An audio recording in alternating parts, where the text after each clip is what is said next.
দীর্ঘ ৪৫ বছর পরে শহীদ প্রেসিডেন্ট জিয়াউর রহমানের হত্যাকারী মেজর অবসরপ্রাপ্ত মোজাফফর হোসেনকে আটক করেছে ঢাকা মহানগর গোয়েন্দা পুলিশ।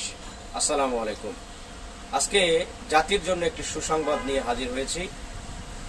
১৯৮১ সালের ৩০শে মে চট্টগ্রাম সার্কিট হাউসে বাংলার রাখাল ছেলে, বাঙালির হৃদয়ের স্পন্দন শহীদ প্রেসিডেন্ট জিয়াউর রহমানকে অত্যন্ত নৃশংসভাবে যাদের তত্ত্বাবধানে হত্যা করা হয়েছিল, তার মধ্যে অন্যতম প্রধান আসামি মেজর মোজাফফর হোসেন। অবশেষে ৪৫ বছর পরে তাকে গ্রেপ্তার করা হয়েছে।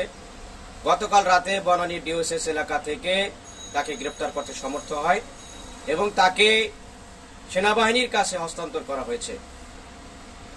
এই অপরাধী ব্যক্তিটি তিনি সরাসরি জড়িত ছিলেন।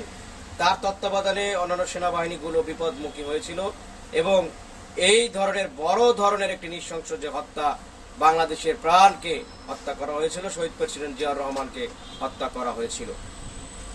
আমরা ঢাকা মহানগর গোয়েন্দা পুলিশকে অত্যন্ত ধন্যবাদ জানাই।